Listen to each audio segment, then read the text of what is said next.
Dear students, तो कैसे हैं आप सभी का हार्दिक स्वागत एवं हार्दिक अभिनंदन करता हूं मैं आपके अपने YouTube channel new success classes पर, क्योंकि हमारे प्रयास के प्रति आपका विश्वास ये हमें संबल देकर और बेहतर बनाने की प्रेरणा व ऊर्जा प्रदान करता है। तो इसी के साथ शुरू करता हूं आज की क्लास। और आज की क्लास में मैं आपको पढ़ाने वाला हूं class 10th math 2020 set 1 MB।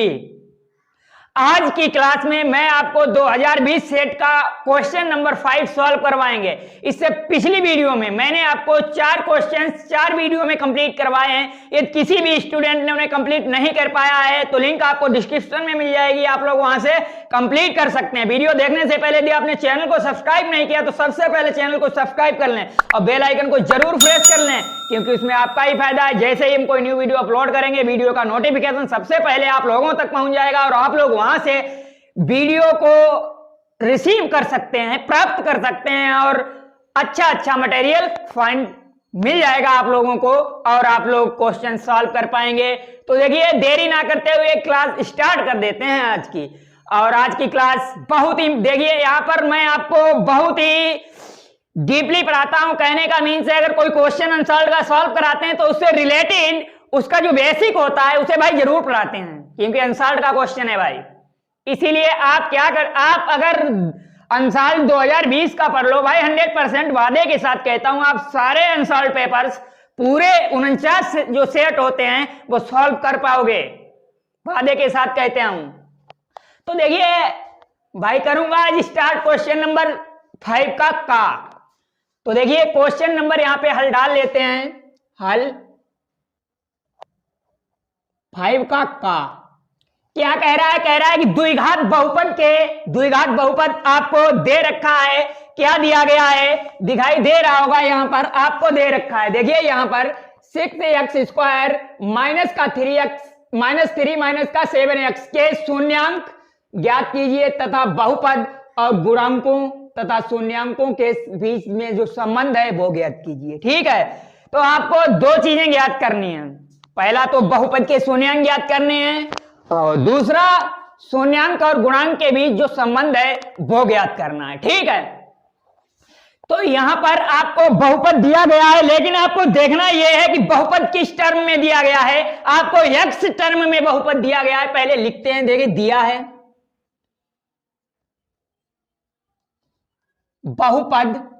बहुपद आपको क्या दे रखा है? 6x² माइनस का 3 और माइनस का 7x आपको ये दे रखा है। ठीक, क्वेश्चन में दिया गया है बहुपद, इतना दिया है। आपने देखा होगा कि बहुपद को हम px से भी लिखते हैं, fx से भी लिखते हैं, py से भी लिखते हैं, fy से भी लिखते हैं। इस बहुपद को हमने मान लिया कि मान आप px बराबर 6x², ये -3 माइनस का 7x है। ठीक है, अब आप कहोगे कि सर इसे x से ही क्यों लिखा? क्योंकि यहां पर जो आपको बहुपद दे रखा है ये x के टर्म में है भाई, x के टर्म में, इसीलिए इसे px से लिखा। और px से ही क्यों लिखा? x क्या है आपको लिख देना है, जहां x is any variable, x कोई चर है, यानी x कोई चर है। x का मान कुछ भी हो सकता है, 1 हो सकता है, 2 हो सकता है, 3 हो सकता है, यानी कि x की वो वैल्यूज होंगी जो बहुपद के गुणांक होंगे। और बहुपद के गुणांक क्या होंगे आपको बताएंगे कि आपने px बराबर बहुपद, अब आपको बहुपद लिखना है। बहुपद आपने सेकेंड, ये आपका इसमें मैक्सिमम पावर 2 है तो ये तो जान ही गए होंगे, ये सेकेंड डिग्री पॉलिनोमियल है। ये क्या है? सेकेंड डिग्री, यानी द्विघात बहुपद है। और आप ये भी जानते होंगे कि द्विघात बहुपद होता है px बराबर ax² प्लस bx प्लस 7। तो इस फॉर्म में ये बहुपद लिखेंगे। ठीक है, तो यहां पर इस फॉर्म में लिखने के लिए 6x² है, लिख दिया, माइनस का प्लस bx है। यहाँ पे x वाला टर्म लिखना है भाई, यहां पर जो -7x है वो इस फॉर्म में लिखेंगे। तो यहां पर इसके बाद -7x लिखेंगे और फिर प्लस का जो c है, क्या है? प्लस सी आपको यहां पर जो दे रखा है, इसमें सी क्या है? अचर पद है, अचर पद। तो अचर पद यहां पर कितना है आपका? -3, तो यहां पर लिख देना है -3। ये आपका क्या है? अचर पद है। सी अचर पद होता है, आपको मैंने बताया था। इससे पिछली वीडियो में जो क्वेश्चन कंप्लीट कराए थे उसमें मैंने बताया था कि सी अचर पद होता है भाई अचर पद। तो यहाँ पर जो आपका बहुपद बना है वो 6x² माइनस 7x माइनस का 3 है। यहाँ पर इसके शून्यांक ज्ञात करने हो तो शून्यांक ज्ञात करने के लिए भाई क्या करते हैं आपको बताएंगे। शून्यांक ज्ञात करने के लिए एक काम करते हैं कि px बराबर 0 मान लेते हैं। px बराबर 0 कहने का मीन्स है कि जो px हमने बहुपद माना था px बराबर इसके बराबर क्या माना px कि px इज एनी पॉलिनोमियल, कोई एक बहुपद है तो यहां पर px बराबर 0 मान लिया और px की वैल्यू यहां पर px के स्थान पर ये वैल्यू डाल दी कितनी 6x² माइनस का 7x माइनस 3। इट मीन से हो गया पूरा बहुपद आपका 0 हो गया। बहुपद के शून्यांक ज्ञात करने के लिए भाई पूरे बहुपद को 0 मानना पड़ेगा और ये बहुपद को मैंने 0 कर दिया। क्या कर दिया? 0 कर दिया।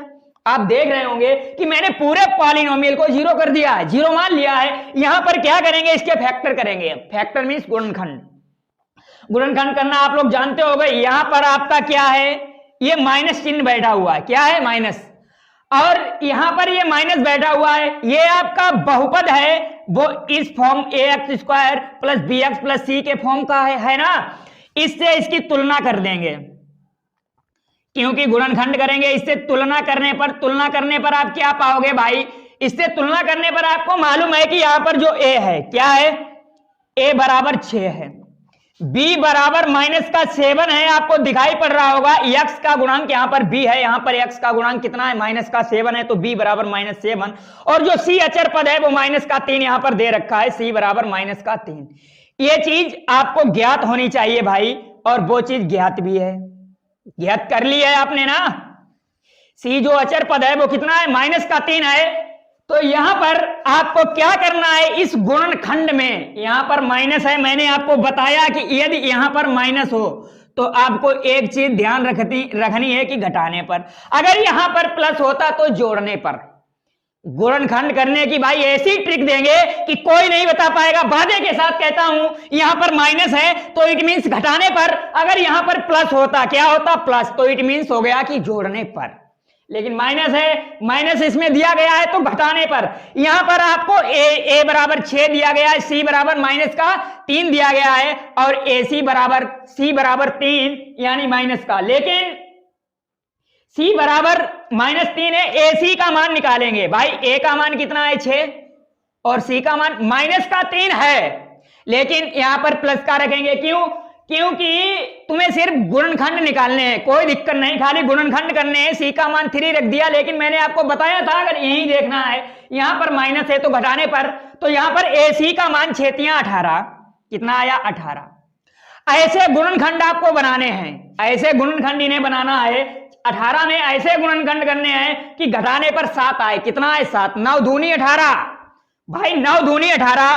तो ac बराबर 9 गुणा 2, 9 गुणा 2। ऐसे p q फैक्टर इसके लाने हैं, p गुणा q ऐसे फैक्टर लाने हैं।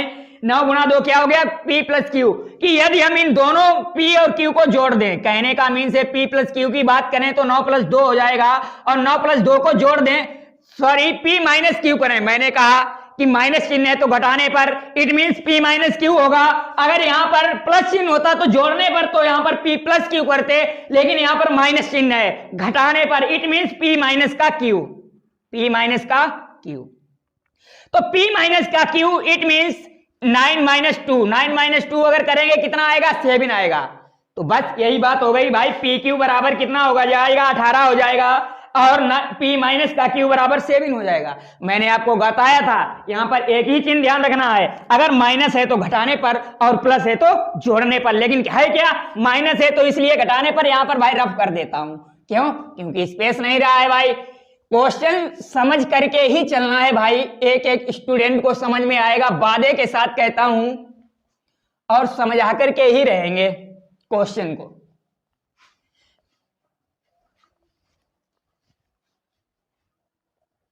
तो भाई यहां पर देखना है आपको क्या दे रखा है, 6x² माइनस 7x माइनस का 3 दे रखा है। तो यहां पर लिख देना है 6x² माइनस जो 7 है, 7 भाई अगर 7 की बात की जाए तो इसे 9 माइनस 2 रख दें, कोई दिक्कत नहीं, क्योंकि शराब बदल गई बोतल वही है। मीन्स है कि चाहे 7 रखो चाहे 9 - 2 रखो कोई दिक्कत नहीं, डिफरेंस कुछ नहीं होगा। क्यों? ए भी 7 है और 9 में से 2 चला जाएगा तब भी 7 बचेगा भाई, चाहे 9 रख दो। 7 के स्थान पर सिर्फ इतनी शराब बदल गई, बोतल वही है भाई, रहेगा 7 ही, लेकिन रहेगा क्या? इसके स्थान पर 9 - 2 रख देंगे तो यहां पर 9 - 2 इंटू एक्स है। यहां पर देख रहे होगे आप लोग क्या है? एक्स इंटू एक्स रख दिया और -3 है बराबर 0 कर दिया। क्यों? कि बहुपद को मैंने 0 माना था भाई, तो बराबर 0 कर दिया। तो यहां पर इसके गुणनखंड 6x² माइनस का अंदर गुणा करेंगे तो माइनस हो जाएगा, यहां पर इस माइनस का इसमें माइनस माइनस प्लस 2x हो जाएगा, -3 बराबर 0 हो जाएगा। यहां पर x है, यहां पर भी x है, यहां पर 3x कॉमन मिल रहा है भाई। आप लोग ध्यान से देखो तो आपको 3 दूनी 6, 2 बचेगा, x बचेगा, -3 बचेगा, यहां पर प्लस का 1 कॉमन ले लेंगे तो 2x - 3 ही रहेगा बराबर 0। 2x - 3 सेम है, दोनों में है, प्रेजेंट है, कॉमन ले लिया, 2x - 3, यहां पर 3x बचा, यहां पर प्लस का 1 बराबर 0। भाई ये दोनों सगे भाई भाई हैं और बाप की प्रॉपर्टी 0 है, तो बाप की प्रॉपर्टी दोनों भाइयों को मिलनी चाहिए ना, तो जो 0 है ये दोनों को देना है। 2x - 3 बराबर 0, 2x बराबर 3 और x बराबर 3/2। x की वैल्यू आई है 3/2। यहां पर 3x + 1 बराबर 0, 3x बराबर -1, x बराबर -1/3। मैंने आपको एक चीज बताई थी कि यह द्विघात बहुपद है तो इसके अधिक से अधिक 2 शून्यक आएंगे। कितने आएंगे? 2 शून्यक आएंगे। और यहां पर आपको दिखाई भी दे रहा होगा x की ऐसी 2 वैल्यूज आई, x की कितनी वैल्यूज हैं? 2 वैल्यूज हैं, 2 शून्यक निकल के आए हैं जो पूरे बहुपद को शून्य कर देंगी। अब आप कहोगे कैसे? बताएंगे आपको। यहां पर देखो x बराबर 3/2 कामा -1/3, x की ये 2 वैल्यू निकल के आई हैं।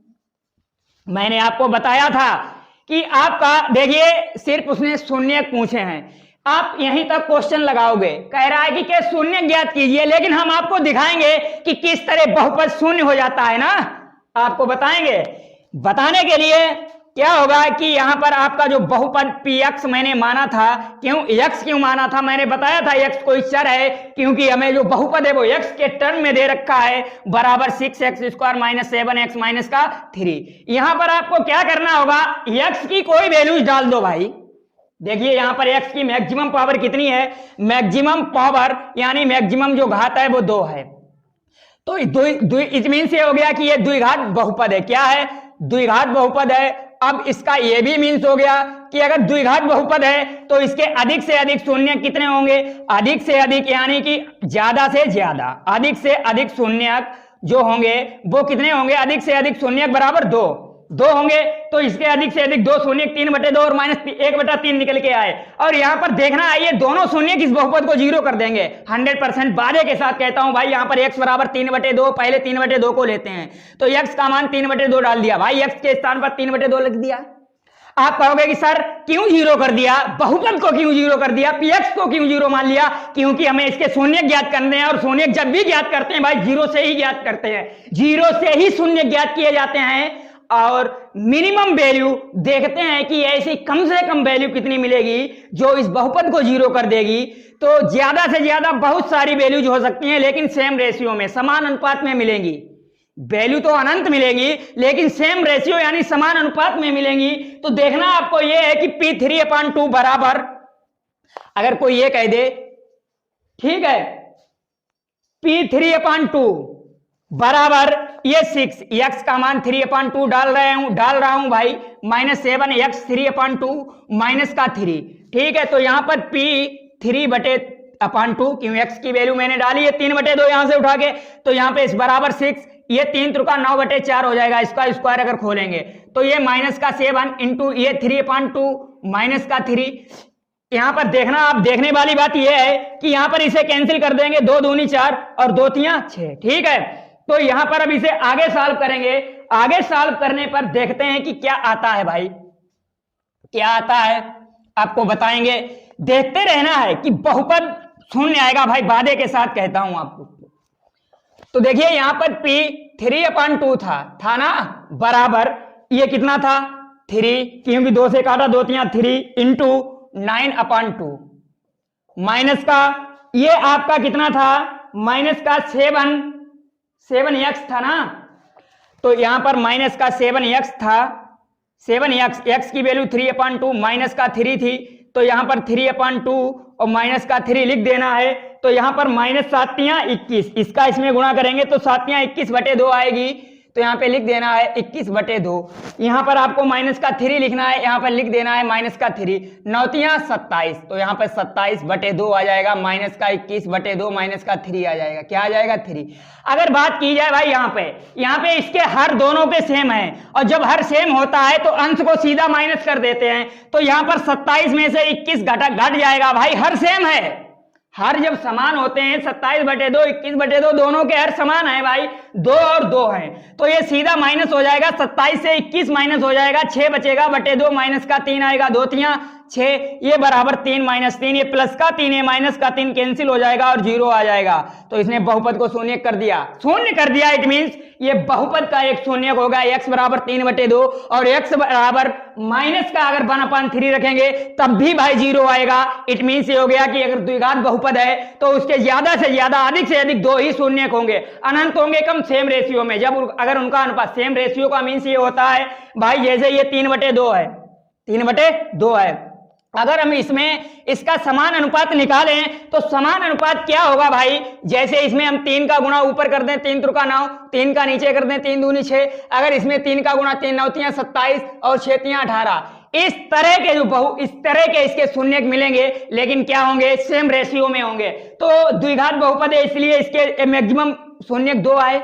अब वो ये कह रहा है, क्वेश्चन क्या कह रहा है भाई, देख लीजिए, समझने की बात है, द्विघात बहुपद है इसलिए इसके मैक्सिमम शून्यक 2 ही होंगे, ये तो आपको पहले ही जान लेना चाहिए था। क्यों? क्योंकि सेकेंड डिग्री पॉलिनोमियल दिया गया है।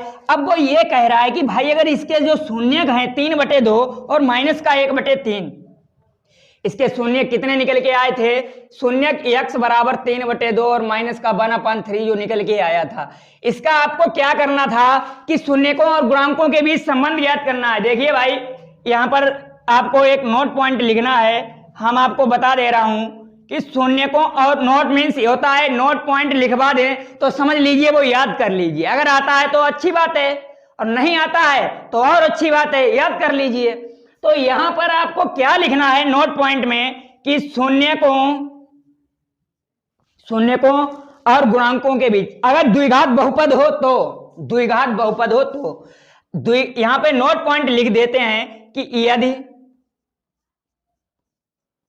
द्विघात बहुपद है तब क्या होता है, गुणांकों व शून्यकों के बीच संबंध, शून्यकों व गुणांकों के बीच संबंध, गुणांकों बीच संबंध आपको भाई बताएंगे कि कैसे होता। भाई अब आप ये कहोगे कि शून्यक क्या होते हैं, जो आपने ज्ञात किया है, शून्यक जो x बराबर 2/3/2 और माइनस का 1/3 निकल के आया। अब गुणांक क्या होते हैं, गुणांक भाई जैसे आपका बहुपद था 6x² माइनस का 7x माइनस का 3, तो इसका गुणांक जैसे अगर हम बात करें कि अगर ये कहें x के गुणांक, तो x के गुणांक क्या हो जाएगा, x का गुणांक बराबर माइनस का 7। अगर बात करें x² का गुणांक, तो x² के अगर गुणांक की बात करें तो कितना हो जाएगा, 6 होता है। तो भाई बस यही गुणांक हैं आपके, और ये आपके शून्यक हैं। इन गुणांकों के बीच और इन शून्यकों के बीच आपको संबंध ज्ञात करना है। तो संबंध के लिए आपको क्या होना चाहिए, इनके बीच जो संबंध होता है हम आपको बताएंगे भाई। इनके बीच संबंध क्या होता है कि पहला संबंध आपको लिख लेना है, नंबर 1, शून्यकों का योगफल। शून्यकों का योगफल होता है भाई, तो यहां पर लिख लेना है कि शून्यकों का योगफल बराबर क्या होता है, शून्यकों का योगफल होता है, शून्यकों का योगफल को योगफल लिखते हैं और इसे और लिख सकते हैं क्या, यहां पे लिख देना है और अल्फा प्लस बीटा। लेकिन क्या होता है यहां पे आपको हम बताएंगे भाई, यहां पर जो आपको ये जो शून्यक निकल के आए हैं, ये जो शून्यक हैं, शून्यकों जो शून्यक 3/2 हैं, तो इसे मान लेंगे कि अल्फा बराबर 3/2 है और बीटा बराबर माइनस का 1/3 है। इसका मतलब ये हो गया कि जो x आपके शून्यक निकल के आए हैं वो कोई एक वास्तविक संख्या होंगे, शून्यक एक वास्तविक संख्या ही होते हैं भाई। तो ये 3/2 और -1/3 ये वास्तविक संख्याएं हैं, परिमेय संख्याएं भी है लेकिन अपरिमेय नहीं है। और वास्तविक संख्याएं वो संख्याएं होती हैं जिनमें परिमेय और अपरिमेय दोनों संख्याएं होती हैं। तो 3/2 और -1/3 परिमेय संख्या लेकिन वास्तविक भी है, क्योंकि परिमेय और अपरिमेय दोनों वास्तविक होती हैं। तो ठीक है, तो शून्यकों का योगफल यानी कि अल्फा और बीटा ये कोई वास्तविक संख्या है। क्या है? वास्तविक संख्याएं हैं। तो वास्तविक संख्या अल्फा बराबर 3/2, बीटा बराबर -1/3। तो अब ये शून्यकों का योगफल ये ही शून्य होते हैं, अल्फा प्लस बीटा बराबर होता है माइनस का b/a। माइनस का b/a होता है। क्या होता है? माइनस का b/a। लेकिन आपको एक चीज बताएंगे भाई, क्या बात बताएंगे? यहां पर देखना है कि इनका योगफल अल्फा प्लस बीटा बराबर माइनस का b/a। माइनस का b क्या है भाई? b, लेकिन b है क्या? आपने ये द्विघात बहुपद पढ़ा है कि ये द्विघात बहुपद है। अगर इसकी ax² plus bx plus c होता है, अगर यहां पर जो b क्या है? b x का गुणांक है। काय का? x का गुणांक है। यहां पर x का गुणांक कितना है? -7 है। तो यहां पर लिखना है माइनस का b/a और b क्या है? -x का गुणांक। माइनस चिन्ह आपको लिख देना है आगे यहां पे लिखना है x का गुणांक। x का गुणांक जो भी है उसे लिख देना है बटे a काय का गुणांक है? x² का गुणांक है। काय का? x²। तो यहां पे लिख देना है कि x² का गुणांक डाल देना है भाई। और आपको एक चीज बताएं कि अल्फा प्लस बीटा मूलों का योगफल है, और मूलों का योगफल होता क्या है? अल्फा प्लस बीटा होता है। आपको मैंने बताया था अल्फा कितना है? 3/2 है। यहाँ पे डाल देना है अल्फा 3/2। बीटा क्या है? माइनस का 1/3 है। तो यहाँ पे प्लस माइनस का 1/3 डाल देना है बराबर माइनस का b/a है, जानते हो आप लोग। लेकिन जो माइनस का b/a है यहाँ पर माइनस लगा देना है, क्योंकि b माइनस है आगे फार्मूले के अंतर्गत आता है भाई, इसलिए लगा दिया, क्योंकि फार्मूले में होता है माइनस का b/a मूलों का योगफल। तो माइनस x का गुणांक, तो यहाँ पे डाल देना है माइनस। x का गुणांक आपको क्या दे रखा है इसमें देखना है। x का गुणांक -7 दे रखा है, तो यहाँ पे -7 रखना है बटे x² का गुणांक आपको क्या दे रखा है? 6 दे रखा है, तो यहाँ पर 6 डाल देना है। अब इसे हल कर देना है, अगर आंसर सेम आता है तो अच्छी बात है। लेकिन ये सब काहे के इक्वल है? माइनस का b/a के इक्वल आना चाहिए, ठीक है, क्योंकि -b/a चल रहा है भाई। तो आपको देखना है ये आपका 3/2 है, ये प्लस माइनस माइनस हो जाएगा, माइनस का 1/3 बराबर यहां पर ये माइनस माइनस क्या हो जाएगा? इससे ये प्लस हो जाएगा, 7/6 हो जाएगा बराबर माइनस का b/a आएगा, ठीक है। तो अगर यहां की बात की जाए तो यहां पर अगर क्या है, इसे हल करने का तरीका आप लोग जानते ही होंगे। पहली बात तो हर अलग अलग है, तो इसका लासा ले लेंगे। अगर हर सेम है तो लासा नहीं लेते, तो डायरेक्ट माइनस कर देते। हर अलग अलग है तो लासा आएगा 6 आएगा, 2 तिया 6, 3 बार। अब इसका इसमें भाग दिया, 3 बार गया, इसमें गुणा किया, 3 त्रिका 9। अब इसका इसमें 2 बार गया, 2 का 1 में गुणा किया 2 बराबर 7/6। लेकिन ये सब काहे के इक्वल है? मूलों का योगफल माइनस का b/a के। तो मूलों का योगफल चल रहा है भाई, गुणांकों और उसमें संबंध ज्ञात करना है, संबंध निकल रहा है भाई। अगर समझ में आ रहा हो भाई, मजा आ रहा हो तो लाइक शेयर कमेंट ठोके, जरूर ठोके भाई। लाइक शेयर कमेंट करना ना भूलें, ये बात तो आपको ध्यान रखनी ही है, साथ साथ पढ़ने के साथ साथ भाई ये भी जरूरी है, क्योंकि उसमें आपका पैसा तो जाता नहीं। साथ में घंटी भी बजा दिया करो, भगवान के दर्शन हो जाएंगे भाई। मंदिर में जाते हैं घंटी बजाते हैं ना, क्योंकि भगवान के दर्शन करने होते हैं ना। तो ठीक है भाई, यहां पर देखना है आपको, क्या देखना है कि यहां पर ये 9 में से 2 गया, 7/6 आएगा। तो 7/6 बराबर 7/6 देखिए भाई इक्वल आया माइनस का b/a। माइनस b/a क्या है? ये शून्यकों का योगफल है। क्या है? शून्यकों का योगफल। तो आपको लिख लेना है कि शून्यकों के योगफल के बीच में जो संबंध आया यानी वो दोनों बराबर हैं। क्या है? बराबर हैं। तो कहने का मीन्स है ये भाई मैंने नोट पॉइंट लिखवाया था, वहां पर ये फर्स्ट पॉइंट लिखवाया था, शून्यकों का योगफल, इनके बीच संबंध होता है। और दूसरा आपको पॉइंट लिखना है, दूसरा जो संबंध होता है वो शून्यकों का गुणनफल। तो यहां पर लिख देना है कि शून्यकों का गुणनफल, आपको भाई बता दे रहा हूं कि शून्यकों का गुणनफल जो होता है गुणनफल। और गुणनफल आपने जो शून्य का आपके आए थे अल्फा बीटा माना था, गुणनफल इट मींस अल्फा बीटा होगा। शून्यकों का गुणनफल क्या होता है? अल्फा बीटा होता है। और अल्फा बीटा इसका फार्मूला होता है यहीं से ax² प्लस bx प्लस का c से। यहां पर क्या फार्मूला होता है आपको बताएंगे कि यहां पर x का गुणांक यानी कि अल्फा बीटा बराबर c/a होता है। और जो सी क्या है, सी यहां पर आपको दिखाई दे रहा होगा अचर पद है। क्या है? अचर पद है। तो यहां पे लिख देना है अचर पद। वट ए का है एक्स स्क्वायर का गुणांक, तो यहां पर एक्स स्क्वायर का गुणांक लिखना है। तो यहां पर अगर इसकी बात की जाए, अल्फा का मान क्या था भाई? अल्फा का मान 3/2 था, बीटा का मान माइनस का 1/3 था, बराबर c/c अचर पद है। अगर c की बात की जाए भाई, तो वहां पर जो आपका इक्वेशन था वो 6x² माइनस का 6x² माइनस 7x-3 था। और बराबर अचर पद की बात की जाए, अगर इसकी x² plus bx plus c से अगर इसकी तुलना कर दें तो अचर पद c का मान कितना हो गया? माइनस का 3 हो गया। ठीक है, ax² का गुणांक, अगर x² के गुणांक की बात करें तो यहां पर कितना है? 6 है भाई। तो माइनस का 3/6 बराबर c/a। ये क्या है? ये गुणनफल है। क्या है? का शून्यकों का। भाई ध्यान रखना है, 4 नंबर का क्वेश्चन है भाई, छूट के नहीं जाना है। एक एक नंबर कलेक्ट करना है, जरूरी होता है, क्योंकि आपको 70 में 70 लाने हैं भाई। ये सपना, बचपन का सपना साकार करना है। 70 में 70 भूलना नहीं है, इसे हमेशा दिमाग में याद रखना है। कैसे? कि अगर नीचे 70 पूर्णांक है, ये क्या होता है? ये भाई पूर्णांक होता है, कि पेपर 70 नंबर का ही होता है, लेकिन यहाँ पर भी 70 होने चाहिए। ये 70 क्या होते हैं? ये आपके नंबर होते हैं, प्राप्तांक होते हैं। प्राप्तांक, ये प्राप्तांक होते हैं, और ये आपके जो नीचे होते हैं ये पूर्णांक होते हैं। पूर्णांक अगर 70 का है तो भाई प्राप्तांक भी 70 का ही होना चाहिए। यही मेरा उद्देश्य रहता है आप लोगों से कहने की, कि ये चीज जरूर सीखो अगर पढ़ रहे हो तो यहां पर इसका गुणा करेंगे, माइनस का बने 3 का गुणा करेंगे, माइनस के 1 से -3 आएगा, 3 दूनी 6 आएगा, बराबर माइनस का 3/6 बराबर c/a। क्या है? ये इसका गुणनफल है। काहे का? शून्यकों का गुणनफल। तो यहां पर ये है क्या? तो यहां पे लिख देना है कि अतः यह शून्यकों के गुणनफल के बीच संबंध है, के गुणनफल के बीच संबंध है। तो भाई इस तरह से आप इसका गर्दा उड़ा सकते हो। अगर किसी भी स्टूडेंट को समझ में नहीं आया है तो कमेंट बॉक्स में भाई कमेंट जरूर करें। 100% वादे के साथ कहता हूं कि उसे ऐसा घोल के पिला देंगे वो भी जीवन भर याद रखेगा।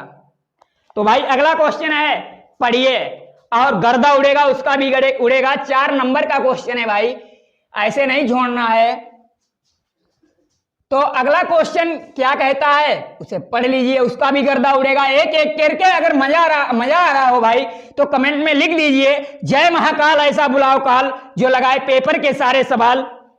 भाई आपने एक कहावत तो सुनी ही होगी कि अकाल मृत्यु जो मरे जिसके कर्म हो चांडाल के, और काल उसका क्या करे जो भक्त हो महाकाल का। तो आपको महाकाल का भक्त बनना है ना, काल से भी नहीं डरना, पंगा ले लेना है भाई, पंगा। तो यहां पर लिख लेना है हल खा, 5 का खा। तो हल लिखना है 5 का खा। यहां पर भाई इसका भी हल करवाएंगे। 5 का खा क्या कह रहा है आप लोग पढ़ लीजिए एक बार। कह रहा है कि सिद्ध कीजिए कि वृत्त पर बाह्य बिंदु से खींची गई स्पर्शियां केंद्र को बाह्य बिंदु से मिलाने वाली रेखा से बराबर कोण बनाती हैं। बाह्य बिंदु से मिलाने वाली, देखिए आपको हम बताएंगे, कोई दिक्कत नहीं है। यह कह रहा है कि वृत्त के बाह्य बिंदु से वृत्त पर खींची गई स्पर्शियां वृत्त के केंद्र से मिलाने वाली रेखा से बराबर कोण बनाती हैं। तो देखिए इसके कहने का मतलब क्या है आपको बताएंगे। जैसे इसने ये कह दिया है कि अगर ये कोई वृत्त है, क्या है? वृत्त है, इसका ये कोई केंद्र O है, केंद्र क्या है? O है ना। तो यहां पर आपको इसे सॉल्व, वो कह रहा है कि इसका कोई एक बाह्य बिंदु है P है। तो मान लिया कि इसका कोई एक बाह्य बिंदु ये है P, क्या है? ये P है। और ये कह रहा है कि बाह्य बिंदु से वृत्त के बाह्य बिंदु पर, तो वृत्त का बाह्य बिंदु क्या होगा? एक ये होगा, एक ये होगा, इस पर ये भी होगा, ये भी होगा, लेकिन स्पर्शियां, क्या स्पर्शियां? तो स्पर्शियां आपको खींच देनी है। ये स्पर्शी हो गई भाई, ये स्पर्शियां, ये दोनों स्पर्शियां, ये दोनों जो स्पर्शियां हैं वृत्त के बाह्य बिंदु से खींची गई स्पर्शियां, ये जो स्पर्शियां हैं इसने वृत्त को माना किसी बिंदु ए बी पर टच किया, ये माना ए पर टच किया, आपको दिया भी गया है चित्र, देख लीजिए भाई, इसने ए पर टच किया, इसने बी पर टच किया।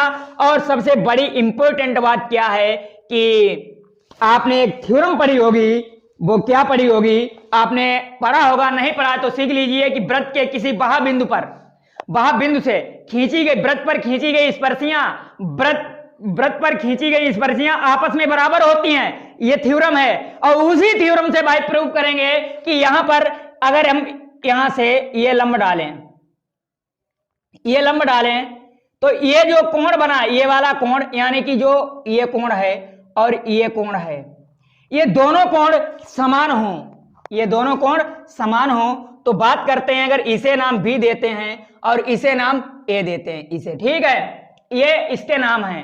अगर ये दोनों कोण समान हो, ये कह रहा है, तो सिद्ध करना है आपको कोण ए बराबर कोण बी, ये सिद्ध करना है, ठीक है। पहले यही बात ध्यान रखनी है। तो यहां पर आपको लिख देना है कि दिया है, क्या लिखना है, दिया है, दिया दे क्या रखा है क्वेश्चन में, दिया है आपको ओ केंद्र का वृत्त है,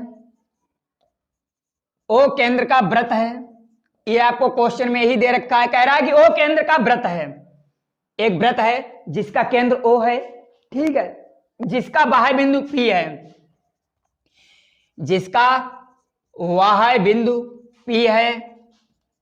जब इसका बाह्य बिंदु भाई पी है और इसकी स्पर्शियां पी ए व पी बी हैं, और जो स्पर्शियां हैं, स्पर्शियां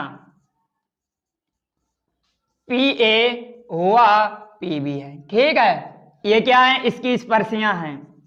आपको देखना क्या है, अगर पी ए व पी बी इस वृत्त की स्पर्शियां हैं, बनी रहने दो, कोई दिक्कत नहीं, लेकिन आपको एक काम इसमें करना है, दूसरी हेडिंग डालनी है रचना। क्या डालनी है, रचना। रचना क्या करनी है, रचना आपको यह करनी है कि यहां पर आपने क्या किया, रचना में एक चीज ध्यान रखनी है कि चित्र का विकास होगा, चित्र का विकास होगा, लेकिन चित्र का ह्रास नहीं होगा, चित्र का विकास होगा, चित्र का ह्रास नहीं होगा। कहने का मीन्स है कि चित्र बढ़ेगा, घटेगा नहीं। बढ़ कैसे रहा है आपको बताएंगे, कैसे बढ़ रहा है ये भी बताएंगे। जैसे ये बिंदु ओ है, ओ है ना, हमने बिंदु ओ से क्या किया कि बिंदु पी को मिला दिया, ठीक, बढ़ा, एक लाइन बढ़ी। लेकिन यहां पर जो आपकी ये हैं, ये क्या है, ये लंब डाले जो हमने यहां से क्या किया कि जो स्पर्श रेखाएं पी ए व पी बी हैं, पी ए व पी बी आपकी जो स्पर्श रेखाएं हैं, यहां से वृत्त के केंद्र पर लंब डालेंगे। क्या डालेंगे, लंब। तो यहां पर लिख देना है कि बिंदु बी से केंद्र ओ पर एक लंब ओ ए व ओ बी डाला, तो रचना में लिखना है कि ओ ए व ओ बी और ओपी खींचा, और ओपी खींचा, ये सारे खींच लिए, चित्र का विकास हो गया ना 100%। अब आपको क्या करना है, सिद्ध क्या करना है, सिद्ध ये करना है, वो ये कह रहा है कि तो सिद्ध कीजिए कि कोण ए बराबर कोण बी, कह रहा है कि सिद्ध कीजिए कोण ए बराबर कोण बी, ये दोनों कोण आपस में बराबर होते हैं, ये दोनों, ये सिद्ध करना है भाई आपको। तो सिद्ध कैसे करोगे हम बताएंगे, आपने पढ़ा होगा वही वाली थ्योरम कि वृत्त के किसी बाह्य बिंदु P से स्पर्श बिंदु पर, वृत्त के किसी बाह्य बिंदु से, वृत्त के किसी बाह्य बिंदु P से वृत्त पर खींची गई स्पर्शियां की लंबाइयां आपस में बराबर होती हैं। उस वाली जो हम लंबाइयां बराबर करते हैं तो उसमें दोनों त्रिभुज समान करते हैं, ये भी प्रूफ करते हैं। और जो त्रिभुज दोनों समान जब ही होते हैं जब उनका कम से कम एक कोण समान हो और दो भुजाएं समान हो। तो यहां पर आपको लिखना है कि सिद्ध करना है उपपत्ति, हेडिंग डाल लेनी है उपपत्ति। उपपत्ति में आपको क्या लिखना है भाई, उपपत्ति में आपको लिखना है कि यहां पर आपके ये दो त्रिभुज बन गए। क्या बन गए, दो त्रिभुज, एक फर्स्ट ये त्रिभुज, सेकंड ये त्रिभुज। फर्स्ट त्रिभुज क्या बना है कि त्रिभुज ओ पी बी व त्रिभुज O P A. O P B व ओ पी ए में क्या है, ओ पी बी व ओ पी ए में ये है मेन बात कि यहां पर जो आपको दिखाई दे रहा होगा, आपको क्या दिखाई दे रहा है कि यहां पर जो इसके जो मैंने ओ ए और ओ बी खींचा, ये दोनों एक ही वृत्त की त्रिज्याएं हैं, तो इसलिए ओ ए बराबर क्या है, ओ ए बराबर ओ बी है। दोनों बराबर हैं, क्यों है, क्योंकि एक ही वृत्त की त्रिज्याएं और एक ही वृत्त की त्रिज्याएं हमेशा बराबर होती हैं। यहां पे लिख देना है कि एक ही वृत्त की त्रिज्याएं हैं, एक ही वृत्त की त्रिज्याएं हैं, और आपको बताएंगे कि एक ही वृत्त की त्रिज्याएं हैं। एक ही वृत्त की त्रिज्याएं इसलिए बराबर क्यों हो गए, क्योंकि वृत्त आपका कोई भी हो भाई, जैसे ये कोई वृत्त है और ये इसका केंद्र है, तो ये त्रिज्या, ये त्रिज्या और ये त्रिज्या, ये त्रिज्याएं, ये त्रिज्याएं, ये त्रिज्याएं, ये त्रिज्याएं हमेशा क्या होती हैं, आपस में बराबर होंगी भाई। तो ये वृत्त का अगर केंद्र है तो ये और ये, यही तो बात की उसने, ये और ये भी बराबर होंगी, क्योंकि एक ही वृत्त की है। तो इसीलिए मैंने लिख दिया ओ ए बराबर ओ बी। कोई दिक्कत वाली बात नहीं है। अगर समझ में ना आया हो कमेंट में कमेंट जरूर करें, कमेंट बॉक्स में भाई। अगला स्टेप क्या है, अगला स्टेप आपको दिखाई दे रहा होगा क्या, कि यहां पर जो ओ ए और ओ बी है, ओ ए, जो ओपी है, ओपी ओपी, ये दोनों त्रिभुजों में उभयनिष्ठ है। क्या है, यहां पे सेकेंड स्टेप लिखनी है, फर्स्ट पॉइंट सेकेंड पॉइंट लिखना है कि ओपी बराबर ओपी। क्यों, क्योंकि यहां पे लिख देना है क्योंकि उभयनिष्ठ है। क्या है, उभयनिष्ठ। उभयनिष्ठ मीन्स है कि दोनों भुजाओं में एक ही भुजा प्रियंट है भाई। दोनों त्रिभुजों में ओपी क्या है, दोनों त्रिभुजों में प्रियंट है, तो ओपी बराबर ओपी, इट मीन्स ये तो बराबर ही होंगे जब एक ही भुजा और दोनों त्रिभुजों में मीन्स बराबर होगी। तो इसलिए क्या होगा कि ये कोण जो ओ ए है, ओ ए, ओ ए क्या है, ओ ए बराबर ओ बी। थर्ड पॉइंट लिखना है ओ ए बराबर ओ बी। क्यों, ओ ए बराबर ओ बी लिख चुके हैं, फिर थर्ड पॉइंट में आपको लिखना है कि कोण ए बराबर कोण बी। क्यों, क्यों बराबर है भाई, कोण ए बराबर कोण बी क्यों है, क्योंकि ये आपकी जो स्पर्शियां हैं, दोनों स्पर्शियों पर ये लंब हैं। क्या है, लंब हैं। ओ ए बराबर कोण ए बराबर कोण बी, ओ ए बराबर ओ बी, ये लंब है, ये इस पर लंब है। और लंब होता है, आपको मालूम है कि यदि कोई स्ट्रेट लाइन होती है, स्ट्रेट लाइन को अगर कोई रेखा काटती है तो जो ए एंगल बनता है ये 90 डिग्री का होता है, ये भी 90 डिग्री का होगा, ये भी 90 डिग्री का होगा और ये भी 90 डिग्री का होगा। कहने का मीन्स है ये आपकी यदि कोई स्ट्रेट लाइन है, कौन सी आपको बताएंगे, यदि आपको ये कोई स्ट्रेट लाइन है और ये मैंने क्या किया, इस पर लंब खींच दिया, तो इसका मीन्स हो गया कि ये इस पर 90 डिग्री है, तो इट मीन्स ये 90 डिग्री हो गया। और भाई यदि आपकी ये कोई रेखा है और इस पर मैंने ये लंब खींच दिया, तो इट मीन्स ए भी 90 डिग्री का होगा, क्योंकि ए भी इस पर लंब है। क्या है, लंब है, तो ये 90 डिग्री, ये 90 डिग्री, ये दोनों भुजाएं 90 डिग्री, ये भी 90 डिग्री की, ये भी 90 डिग्री। क्यों, क्योंकि दोनों भुजाएं दोनों स्पर्शियों पर लंब हैं। ओए, तो यहां पर लिख देना कोण ए बराबर कोण बी बराबर 90 डिग्री। क्यों, तो क्यों इसका रीजन लिखना है भाई, लिखना है कि ओ ए व ओ बी दोनों स्पर्शियों पर लंब हैं।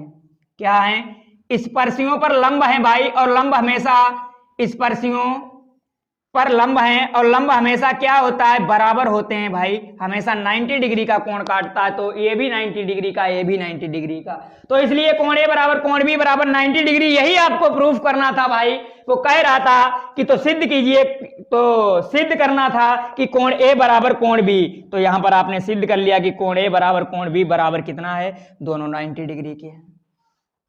अब अगर आगे बात की जाए, क्वेश्चन में आगे भी कहता है, ये तो आपने सिद्ध कर दिया, 2 नंबर मिल गए आपको, 100% कोई नहीं काट सकता।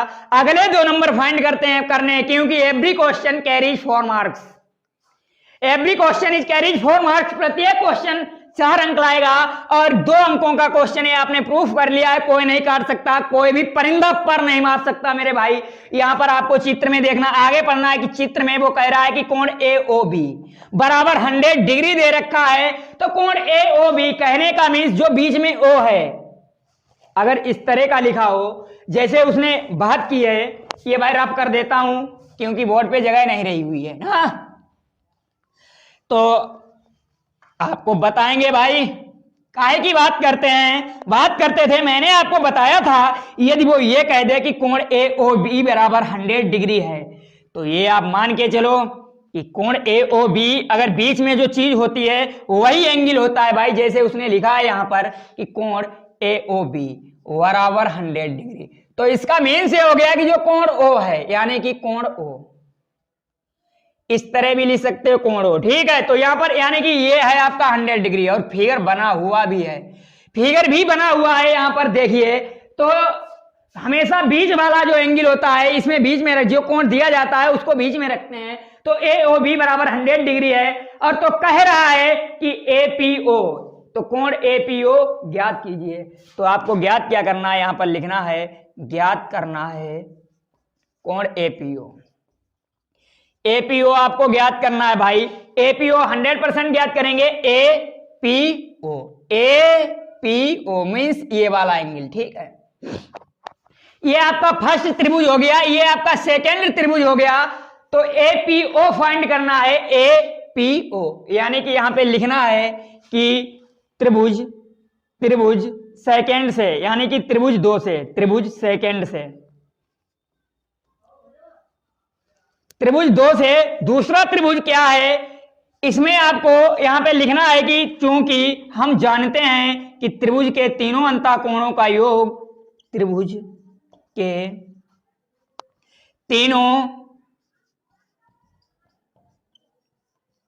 अंतःकोणों का योग 180 डिग्री होता है। ये हम और आप लोग जानते हैं कि त्रिभुज के तीनों अंतःकोणों का योग कितना होता है, 180 डिग्री होता है। और तीनों, ये त्रिभुज आपका सेकेंड है, ठीक है। तो यहां पर आपको कोण A, ये कोण A है, तीनों कोण यानी कि कोण O, तो प्लस कोण O प्लस कोण P, ये क्या है, कोण P, ठीक। कोण P मीन्स इतना, इतना भाई, इतना। तो कोण P बराबर 180 डिग्री। यहां पर आपको कोण A दे रखा है, कितना है, 90 डिग्री। चित्र में देखिए कोण O 100 डिग्री दिया गया है, प्लस कोण P आपको ज्ञात करना है बराबर 180 डिग्री। तो यहां पर इसे जोड़ देंगे तो 190 और 90 190 हो जाएंगे, प्लस का कोण P बराबर 180 डिग्री हो जाएगा। कितना हो जाएगा, 180 डिग्री हो जाएगा। 100 और 90, सॉरी, यहां पर आपको एक चीज देखनी है, पूरा कोण आपको दिया रखा है 100 डिग्री का, कितना, 100 डिग्री का। लेकिन यदि हम इतने कोण की बात करें, इतने की, ये पूरा कोण आपको 100 डिग्री दे रखा है। अगर इतने कोण की बात करें तो आपका ये कोण आधा हो जाएगा, यानी 50 डिग्री हो जाएगा। कितना हो जाएगा, 50 डिग्री हो जाएगा। तो इसका मतलब ये हो गया कि जो आपका कोण O है ये कितना हो गया, जो कोण O है ये 50 डिग्री का हो गया। अब इसे जोड़ देंगे तो ये कितना हो जाएगा, 9 5 14, यानी 140 डिग्री हो जाएगा। तो यहां पे लिखना है 140 डिग्री प्लस कोण P बराबर 180 डिग्री। अगर कोण P की बात की जाए तो ये इधर ट्रांसफर हो जाएगा, मींस पक्षांतर हो जाएगा, 180 डिग्री माइनस का 140 डिग्री, और ये माइनस अगर कर देंगे तो कोण P बराबर यहां पर 40 डिग्री बचेगा। और आपने जो कोण P की बात की गई थी कि कह रहा था APO, मैंने बताया था आपको कि जो बीच में होता है वही कोण होता है। तो कोण P आपने फाइंड कर लिया, कितना हो गया, 40 डिग्री। यानी आप कह सकते हो यहां पर कि ये कोण 40 डिग्री का है। तो यहां पर हम लिख देते हैं कि ज्ञात करना था कोण APO, ये कितना आया है कोण APO, 40 डिग्री का, ठीक है। तो एक आपको एक लाइन लिखनी है नीचे, क्योंकि आपको 70 में 70 लाने का सपना है ना, वो पूरा कराना है भाई। तो लाइन लिखनी है, क्योंकि एग्जामिनर को दिखाना है कि मैंने जो आंसर लाए, और सजा सजा के लिखना है भाई। तो यहां पर लिखना है आपको, क्या लिखना है कि अतः कोण APO, कोण APO बराबर 40 डिग्री है, ठीक है। तो आई होप आप लोगों को समझ में आया होगा भाई। अगर ये समझ में आया हो तो लाइक शेयर कमेंट जरूर ठोंके भाई, बिना लाइक शेयर कमेंट ठोंके मजा नहीं आता। देखिए भाई, अगर आपको और अच्छा पढ़ना है तो लाइक शेयर कमेंट ठोंकते रहिए। क्वेश्चन नंबर गा की है, बारी नहीं करनी है इसके साथ कोई यारी भाई, वादे के साथ कहता हूं, इसका भी गर्दा उड़ाएंगे। तब तक इसको रब कर देता हूं, और क्वेश्चन नंबर आपको, आप जो गा है, गा उसे फूंक फूंक कर पढ़िए भाई, फूंक फूंक कर पढ़िए। क्यों? क्योंकि जब फूंक फूंक कर लोग कहते हैं कि, लोग क्या कहते हैं, लोग कहते हैं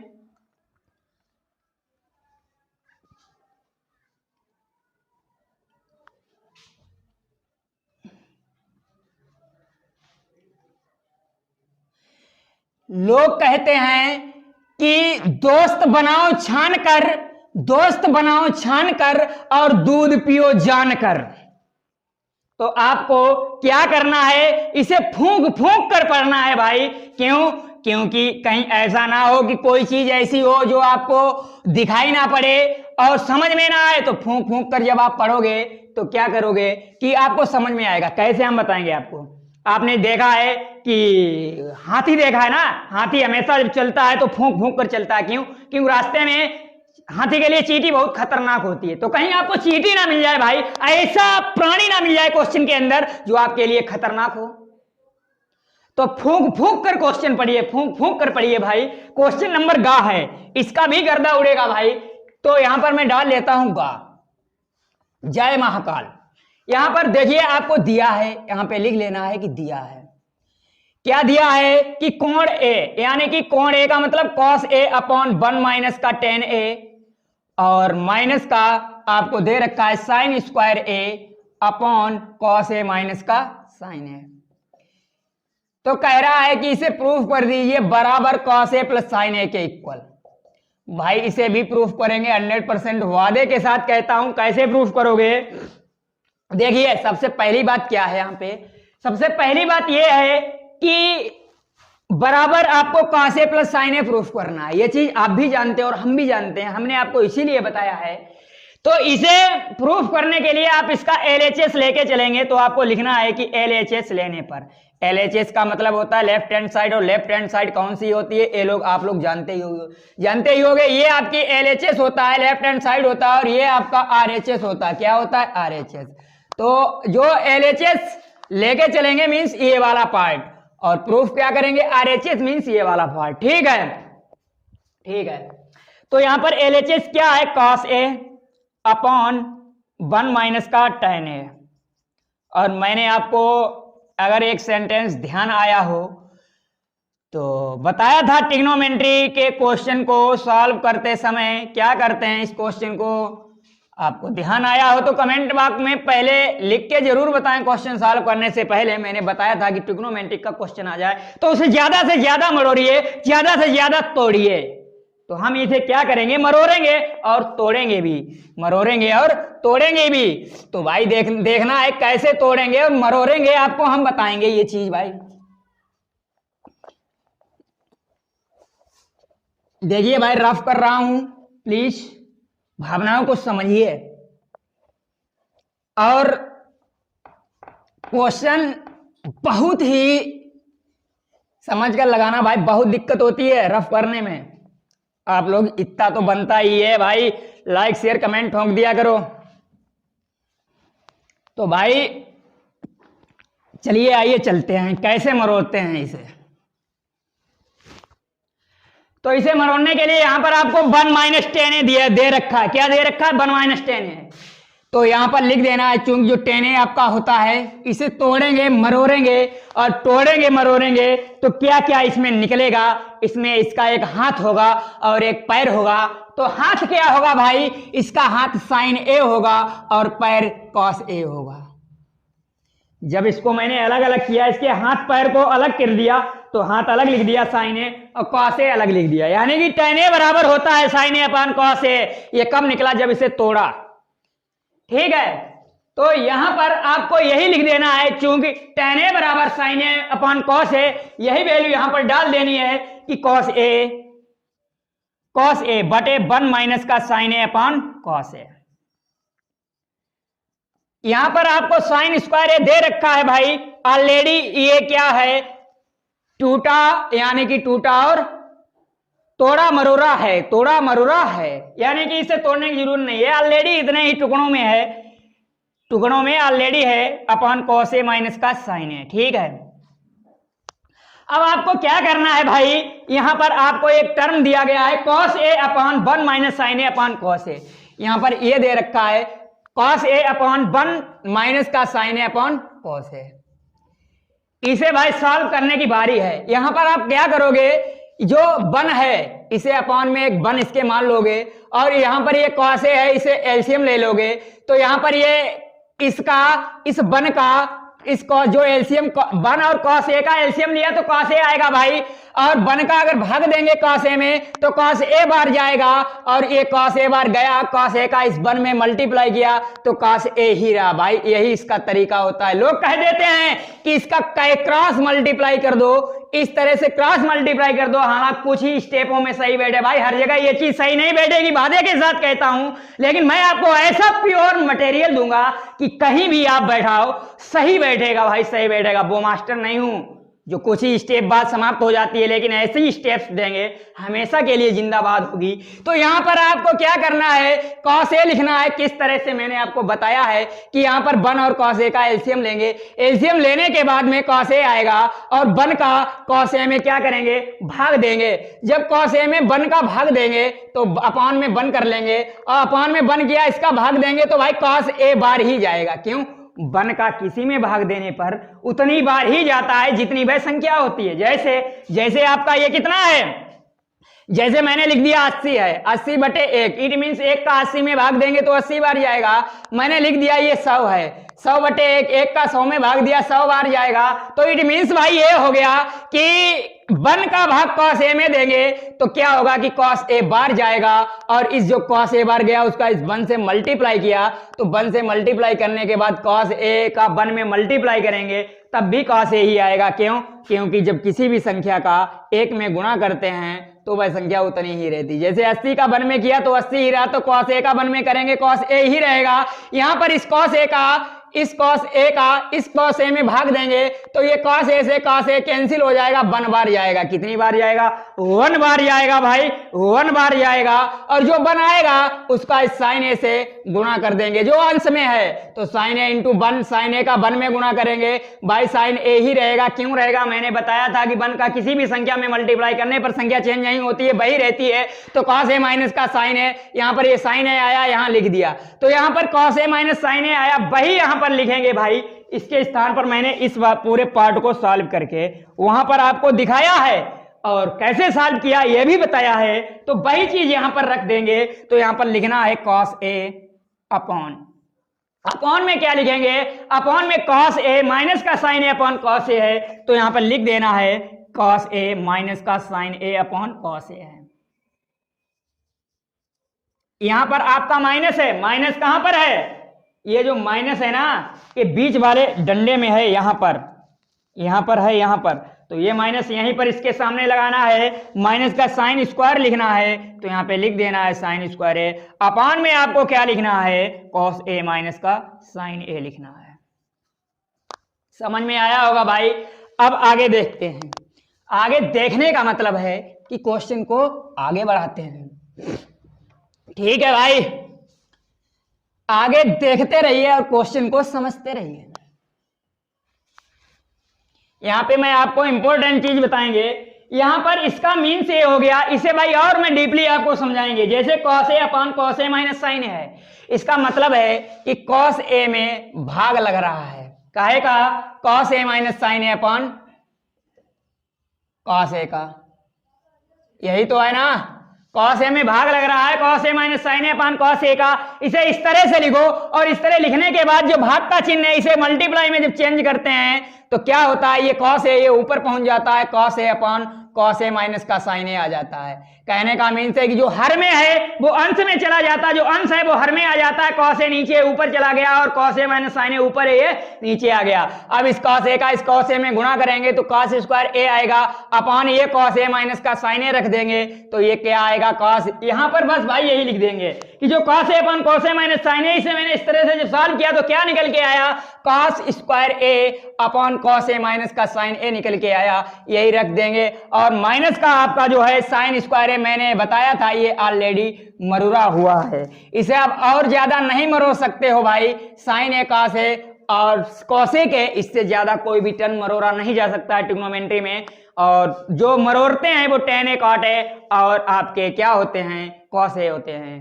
ठीक है, टेन कॉट तो यहां पर आपको देखना यह है कि cos a माइनस साइन है, दोनों में है ना। तो इसका क्या करेंगे भाई, हर जब सेम होता है, मैंने आपको बताया था, यहां पर एक लाइन लिख भी देते हैं, लिख लो आप और याद कर लेना। जब हर सेम होता है, सेम मीन्स जब हर समान, यानी सेम होता है एक जैसा, सेम का मीन्स एक जैसा, जब हर समान होता है भाई, ये नोट पॉइंट है, इंपॉर्टेंट पॉइंट है, यानी ट्रिक है, याद कर लेना भाई, बहुत इंपॉर्टेंट है कि जब हर समान होता है यानी सेम होता है तो अंश को सीधा घटा देते हैं, सीधा घटा देते हैं। अगर घटा देते हैं कब, अगर यहां पर प्लस चिन्ह होगा तो जोड़ेंगे, लेकिन माइनस चिन्ह है तो क्या करेंगे, घटा देंगे। यहां पर cos स्क्वायर ए है तो cos स्क्वायर ए यहां पर क्या है, माइनस ए माइनस साइन स्क्वायर ए, cos स्क्वायर ए से घटाएंगे साइन स्क्वायर ए, तो cos स्क्वायर ए माइनस साइन स्क्वायर ए लिख दिया। क्योंकि cos स्क्वायर से भाई साइन स्क्वायर नहीं घटेगा तो बीच में माइनस चिन्ह लगा देंगे, cos स्क्वायर ए माइनस साइन स्क्वायर ए लिख देंगे, और जो हर होता है वो सीधा लिख देते हैं, cos ए माइनस का साइन है। तो यहां पर क्या है यार, cos ए माइनस साइन ए समान है, लेकिन एक बार लिखते हैं, समान होता है लेकिन एक ही बार लिखते हैं, एक बार क्या है, cos ए माइनस का साइन है, यही लिख दिया भाई। अब अगला स्टेप मीन्स इसे आगे बढ़ाना है। आगे कैसे बढ़ाओगे भाई, हम बताएंगे कि कैसे इसे आगे बढ़ाएंगे। इसे भाई आगे बढ़ाने के लिए क्या करेंगे आपको बताएंगे। यहां पर आपने पढ़ा होगा कि आपका ये ए स्क्वायर माइनस बी स्क्वायर होता है, कक्षा 7 या 8 में पढ़ा होगा। यहां पर ये इसे क्या बोलते हैं, वर्गांतर बोलते हैं, वर्गांतर। वर्गांतर का मीन्स होता है कि इसे एक बार जोड़ते हैं और एक बार घटाते हैं। तो इसे एक बार जोड़ो तो a प्लस बी हो जाएगा, एक बार घटाएंगे a माइनस बी हो जाएगा।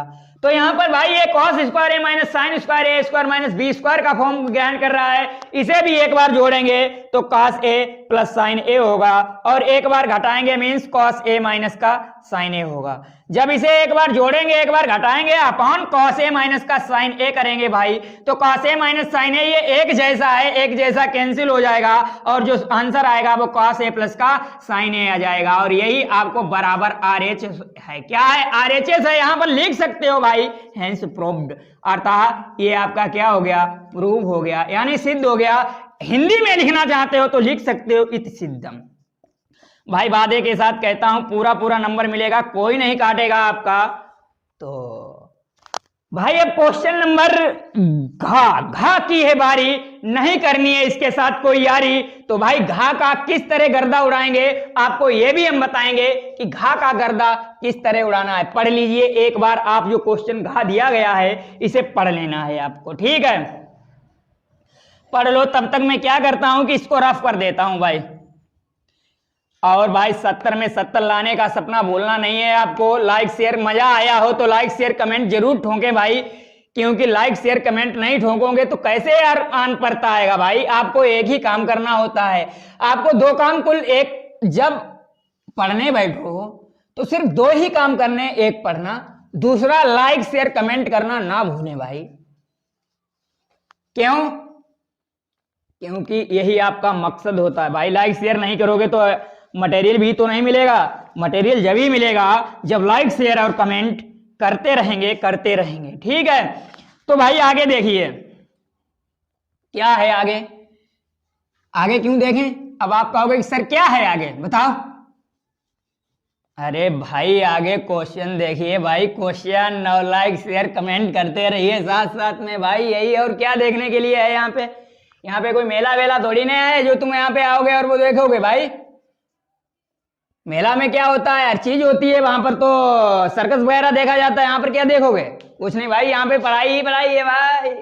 तो यहाँ पर देखना है क्वेश्चन नंबर घ, कह रहा है कि पानी बचाओ अभियान के प्रति जागरूकता के लिए एक कॉलोनी में 30 घरों का सर्वे करने के लिए कुछ अधिकारी लोग गए। जैसे नहीं होता है, क्या होता है कि पानी का सर्वे, लाइट का सर्वे, आपने देखा होगा कि आपके घरों में जो लाइट्स लगी होती हैं और उसमें मतलब लाइट जलती है, तो कुल मिला के उसमें वो होता ना, क्या कहते हैं कि एक वो लगा होता है, उसका क्या नाम, बोर्ड, और वहां पर वोल्टेज, उस बोर्ड में वोल्टेज लिख के आते हैं कि हाँ तुमने कितनी वोल्टेज बिजली खर्च की। तो वो अधिकारी आता है और उसको चेक करता है कि भाई आपने इतनी वोल्टेज जलाई, और जैसे वोल्टेज के हिसाब से जो भी उसका दर होती है, वही रुपए जो लगता है, कहता है कि भाई इतने रुपए दीजिए, आपने इतने वोल्ट जलाई है। तो वही पानी का सर्वे, भाई गवर्नमेंट पानी दे रही है तो उसने पानी का सर्वे किया और ये कहा कि पानी बचाओ अभियान के प्रति जागरूकता के लिए एक कॉलोनी में 30 घरों को सर्वे करने के लिए कुछ अधिकारी लोग गए कि मासिक खपत तथा व्यय निम्न सारणी में दी गई है, और उसकी जो मासिक खपत है और इतना पानी खर्च हो जाता है और उसका कितना व्यय है, कितने पानी खर्च करोगे तो कितना रुपए देना पड़ेगा, वो इसमें दिया गया है।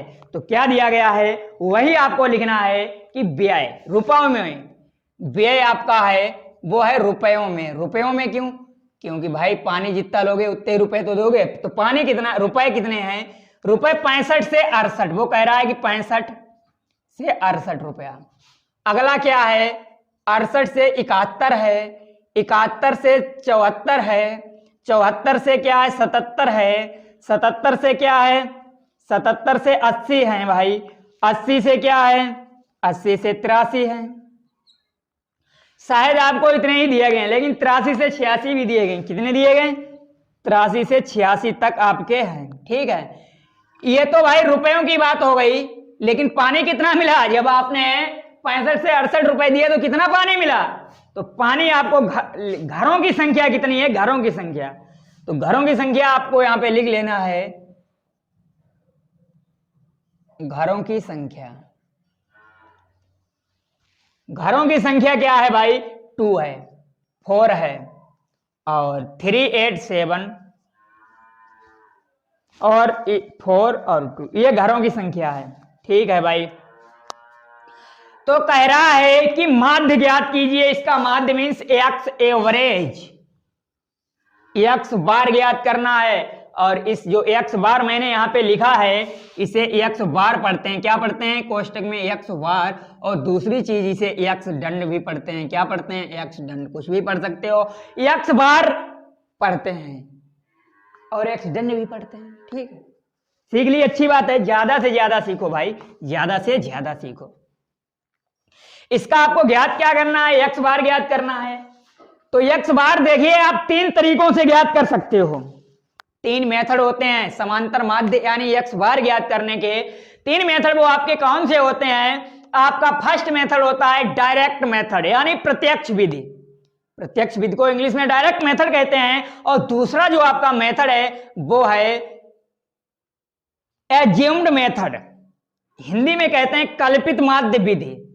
एज्यूम्ड मीन मेथड, हिंदी में कहते हैं कल्पित माध्य विधि। और जो आपका थर्ड मेथड है वो है आपका पग विचलन विधि, हिंदी में कहते हैं पग विचलन विधि, इंग्लिश में कहते हैं स्टेप डेविएशन मेथड। 100% भाई तीन विधियों से आप इसे ज्ञात कर सकते हैं। लेकिन विधि कौन सी कब अप्लाई करेंगे ये चीज भी जान लेना जरूरी है। तो आपको हम बताएंगे कि कौन सी विधि आप कब अप्लाई करोगे। जब आपको यक्स का मान, जैसे ये घरों की संख्या, ये क्या है? ये आपका यक्स है। जब यक्स के संख्यात्मक मान आपको कठिन दिए जाएं, कठिन यानी कि बहुत बड़े बड़े, जिनकी गणना करने में बहुत दिक्कत होती है, तब आप वो वाला मेथड लगा सकते हैं, कल्पित माध्य विधि लगा सकते हैं। और कभी कभी क्या होता है कि यहां पर आपको 65 से 68 यानी कि डिफरेंस कितना है? 68 से इसका डिफरेंस निकालने के लिए क्या करोगे कि बड़ी संख्या से छोटी संख्या घटाओगे। तो किन्हीं भी 2 संख्याओं को ले लीजिए, जैसे 65 से 68 है तो 68 माइनस 65 कितना बचा? 3 बचा। कोई भी 2 संख्याएं ले लीजिए, जैसे 83 है, 83 से 80 घटाएंगे तो कितना बचेगा? 3 बचेगा। इट मीन्स क्या है? अंतर। जब आपको अंतर एक जैसा हर जगह मिल जाए तो और जब आपके आंकड़े कठिन हो और अंतर भी समान हो, तब हम एज्यूम्ड मीन विधि का प्रयोग करते हैं। लेकिन यहां पर आपका क्या है? यहां पर आपके जो आंकड़े अगर सरल मिल जाएं, यक्स का मान, यक्स के यानी जो आंकड़े हैं वो अगर सरल मिल जाएं, यानी कि गणना करने में दिक्कत ना हो, तो आपको एक ही ध्यान रखना है कि आपको प्रत्यक्ष विधि का यूज करना है। भाई सही बता रहे, इससे अच्छी विधि है ही नहीं, लेकिन क्या करते हैं कभी कभी उनका यूज करते हैं। क्यों? क्योंकि आपको जब आंकड़े कठिन दे दिए जाते हैं और हमको गणना करने में दिक्कत हो जाती है, तो देखते हैं भाई, यहां पर आपका प्रत्यक्ष विधि यानी डायरेक्ट मेथड ही पढ़ाएंगे। क्या पढ़ाएंगे? डायरेक्ट विधि, प्रत्यक्ष विधि। लेकिन यार उसमें कुछ नहीं है, पग विचलन विधि है उसमें भी कुछ नहीं है, और जो आपका एज्यूम्ड मीन मेथड है, कल्पित माध्य विधि है, उसमें भी कुछ नहीं है, क्योंकि सिर्फ इतना ही अंतर है। जैसे यहां पर हम क्या करते हैं, यहां पर एक्स आई का मान निकालते हैं। कैसे? आपको बताएंगे। जैसे आपका यहां पर एक्स आई है, ये एक्स है रुपयों की संख्या, ये घरों की संख्या, यानी कि एफ मींस फ्रीक्वेंसी, बारंबारता होती है। क्या होती है? बारंबारता होती है। तो यहां पर अगर हम एक्स की बात करें, एक्स आई निकालें, कैसे? आपको बताएंगे। जैसे यहां पर आपको क्या दे रखा है? 65, 68, इसका भाई एक्स के ये मान तो हम यूज कर नहीं सकते, नहीं कर सकते हैं ना, क्यों? तो इसका एक अच्छा मान निकालेंगे, सरल सा मान निकालेंगे, बहुत अच्छा मान। कैसे? जैसे अगर हम इसका 65 मध्य मान निकालेंगे, क्या निकालेंगे? यहां पर लिख देना है एक्स आई, और दूसरा इसका नाम है मध्यमान। क्या? मध्यमान। और इसे क्लास मार्क्स भी कहते हैं, वर्ग चिन्ह भी कहते हैं, क्लास मार्क वर्ग चिन्ह भी कहते हैं, वर्ग चिन्ह भी लिख सकते हो, कोई दिक्कत नहीं। तो यहां पर आपको क्या है? 68, दूसरा क्या है? 65। इसका मध्य मान निकालने के लिए इन्हें जोड़ देंगे, 2 का भाग दे देंगे। यहां पर 63 नहीं है, कितना है? 65 है, 65 लिखना है भाई। 68 प्लस 65 बटे 2, 2 का भाग दे देंगे, डिवाइड लगा देंगे। तो यहां पर क्या है आपका? 8, 5, 13 है, तो यहां पे लिख देना है 13, और 6, 6, 12, और एक हासिल वाला 13 बटे 2, यानी कि 8, 5, 13 और 6, 6, 12 और एक हासिल वाला 13 बटे 2, 2 का जब भाग देंगे तो भाई क्या आएगा? 2 छंग 12 बचा 2 छंग 12 बचा 1, 2 छंग 12, फिर बचा 1, दशमलव लगाया, 0 बढ़ाया, 2 पंचे 10, यानी कि 66.5। तो इसका जो यहाँ पे मान आया वो कितना आया? 66.5 आया। ठीक है, मध्य मान निकाला भाई। अब इसमें कितना अंतर है, आप इसका अंतर देखो। 3 का अंतर निकले था, 65, 3, 68, 68, 3, 71, 71, 3, 74, 3 का अंतर है हर जगह, यही अंतर, 3, 3 जोड़ते रहिए।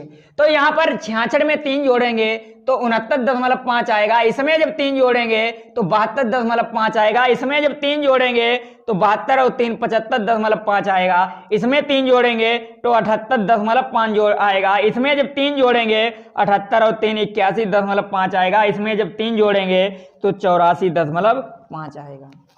ठीक है भाई, लेकिन सामने लिखेंगे कैसे? इसके सामने ये, इसके सामने ये, इसके सामने ये, इसके सामने, इसके सामने, इसके। ठीक है, ठीक है ना? चलो आगे बढ़ते हैं। आगे किस प्रकार बढ़ते हैं आपको बताएंगे। मैंने आपको बताया था कि अब जो आपकी डायरेक्ट विधि है, इसका फार्मूला होता है, वो क्या होता है वो तो हम बता ही देंगे आपको। पहले इसका फार्मूला लिख लेना है आपको। देखिए यहां पर आपकी जो प्रत्यक्ष विधि यानी डायरेक्ट मेथड होता है, डायरेक्ट मेथड, जिसे हिंदी में क्या कहते हैं? प्रत्यक्ष विधि कहते हैं। हमने आपको बताया था प्रत्यक्ष विधि। ठीक, लिख भी दे रहा हूं। तो आपको क्या करना है, इसका जो फार्मूला होता है एक्स बार, यानी समांतर माध्य कहते हैं एक्स बार को। ठीक है, एक्स बार बराबर sigma sigma F x upon sigma f.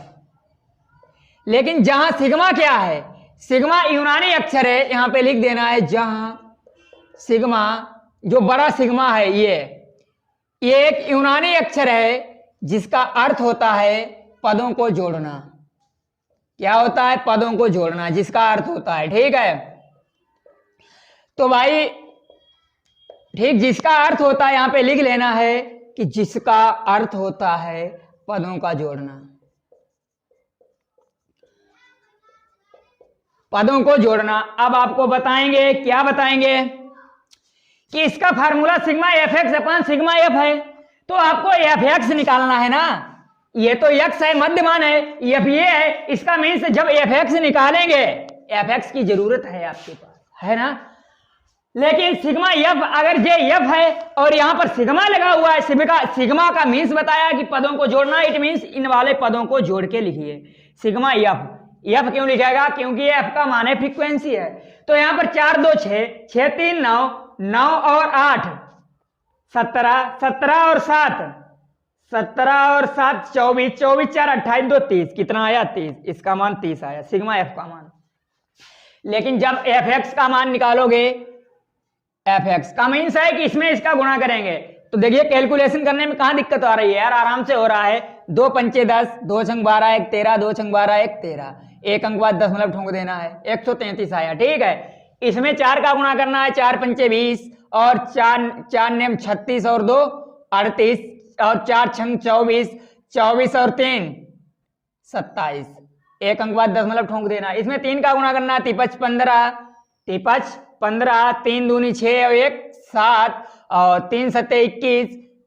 ठीक, तो आराम से हो रहा है ना, एक अंक बाद दशमलव लगा हुआ है, ठोंक दो।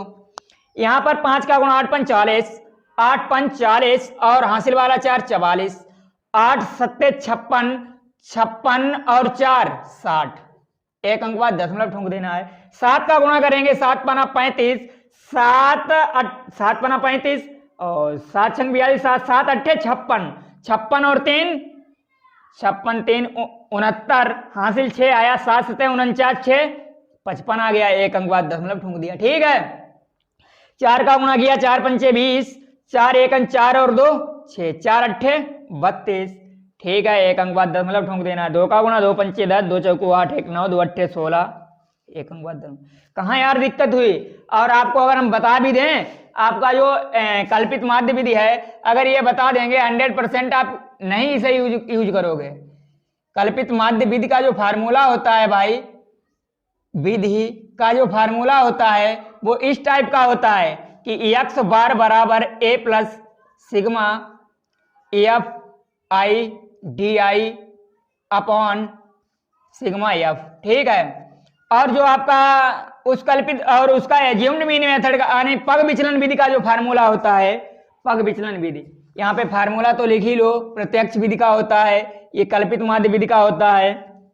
और उसका जो फार्मूला होता है भाई, वो आपका किस तरह का होता है आपको बताएंगे। 100% वादे के साथ कह रहा हूं भाई कि पग विचलन विधि का जो फार्मूला होता है वो क्या होता है। रफ कर रहा हूं भाई, बहुत दिक्कत हो रही है आपसे।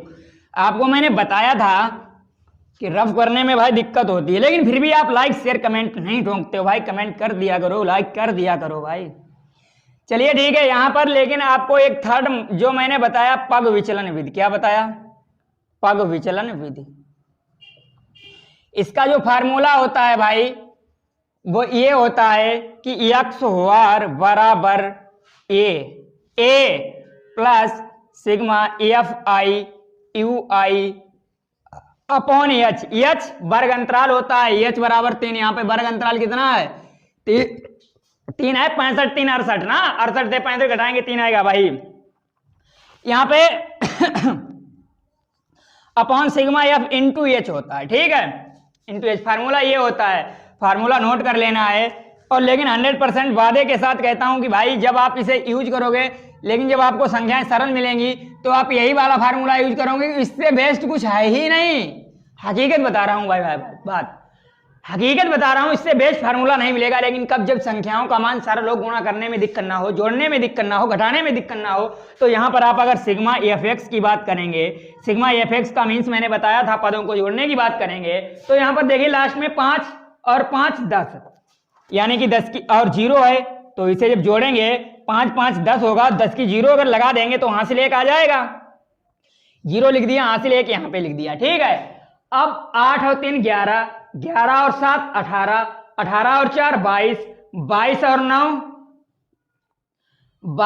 9 27, 27 6 33, 33 और 9 42, 42 और एक हासिल वाला 43 की 3, अब हासिल 4 आ गया। ठीक है, 7 और 3 10, 1 11 और 5 16, 16 11 7 3 10 11 11 5 16, 16 और 2 18, 16 और 2 18, 18 और 6 18 6 24, 24 और 4 26, हासिल कितने आ गए? 2। ठीक, यहां पे लिख दिया। अब आपका 2 1 3 3 2 5, 5 और 6 11, 11 और 5 16, 16 3 19, 19 और 1 20, 20 और 2 22, एक अंक वाला आपको दशमलव ठोंक देना, लगा दिया। अब आपका वही पुराना जाना पहचाना फार्मूला भाई आपको लगाना है, यही वाला एक्स बार बराबर sigma F x upon sigma F, यही फार्मूला लगाएंगे भाई। तो आपको देख लेना है भाई कि कैसा फार्मूला है। फार्मूला आपका है एक्स वार बराबर sigma F x upon sigma F x का मान कितना आया 2263 अपॉन कितना आया 30 आया। सिग्मा एफ का मान ये 30 है, यहां पे दे रखा है। इसका मीन्स है कि 30 का डिवाइड लगाएंगे भाई। जब 30 का इसमें डिवाइड लगाएंगे तो यहां पर देखना है कि 2200 कितना है 63 है। और यहां पर देखिए 6 तियां 18 3 सते 21 यानी कि 7 बार जाएगा 210 आएगा। 6 बचा, 2 में से 1 गया, 1 बचा। ठीक है, यहां पर 3 और 5 तियां 15 150 बार गया, 3 आया, 1 आया, दशमलव लगाया, 0 बढ़ा लिया और 30 चौकू 120 यानी कि 120, 10 बचा, दशमलव लगा लिया, 0 बढ़ा लिया, 30 तियां 90 और फिर 10 बचा। यानी कि जो आपका आंसर आया है, यानी कि एक्स एवरेज जो आया है, एक्स बार बराबर आया है, वो कितना आया है 75.433। तो इस तरह से भाई एक्स एवरेज का मान ज्ञात कर सकते हो। इसका मान है कि मध्य मान एक्स एवरेज। इट मींस देखिए अगर बात की जाए तो एक्स एवरेज जो आपका निकला है वो 75.44 है। इट मींस कहां पर मिला है, ये देखिए यही वैल्यू है आपका। क्वेश्चन में ही आंसर होता है इसमें, 100% वादे के साथ कहता हूं भाई। यहां देखिए 75.5 या 75.433 क्या अंतर है, बहुत सूक्ष्म डिफरेंस है, पॉइंटों में अंतर है, कोई दिक्कत नहीं। तो कहने का मीन्स है कि इस तरह से आप इस क्वेश्चन का गर्दा उड़ा सकते हो। अगर बात की जाए कल्पित माध्य विधि, मैंने आपको बताई थी, मैंने आपको बताया था कि कल्पित माध्य विधि उसमें क्या करते हैं भाई, उसमें जो करते हैं वो भी आपको बताएंगे। उसमें क्या करते हैं कि कल्पित माध्य विधि में यहां पर एफ एक्स नहीं लिखना होता है। यहां पर क्या करते हैं कि जो आपका जैसे इसका मिड पॉइंट है एक्स वाई का, तो इसका 1 2 3 4 5 6 7 यानी कि ये 3 मिड पॉइंट को हम ए मान लेते हैं। क्या मान लेते हैं, ए। और एक्स आई माइनस का ए निकाल लेते हैं। मतलब कहने का है जो एक्स आई की वैल्यूज हैं इनसे सारा ए माइनस कर देते हैं, यानी कि 75.5 इससे माइनस करेंगे तो माइनस का 10 मिलेगा, इससे माइनस करेंगे तो माइनस का कितना मिलेगा 7 मिलेगा भाई। यानी कि 75 घटाएंगे, 9 में से 5 गया 4, तो कितना मिलेगा भाई, यानी कि 15 में से 9 गया, 9 7 9 6 15 6 मिलेगा। 69.5 है भाई। 75.5 से इससे ये घटा देंगे 69.5, तो 0। 15 में से 9 6 15 6 बचा, तो यहाँ पे 6 माइनस का 6 मिलेगा। यहां पर भाई यहां पर आपका 72 है, तो घटाएंगे कितना मिलेगा, माइनस का 3 मिलेगा। यहां पर 75.5 से जब 66.5 घटाएंगे तो 0। 15 में से 6 गया 9, यानी कि यहां पर मिलेगा आपको क्या मिलेगा, माइनस का 9 मिलेगा, माइनस का 6 मिलेगा, माइनस का 3 मिलेगा। यहां पे 0 आ जाएगा, यहां पर प्लस का 9 और प्लस का 6, यहां पर क्या मिलेगा 78 है ना, तो प्लस का 3 मिलेगा। कितना मिलेगा, प्लस का 3 प्लस का 6 प्लस का 9।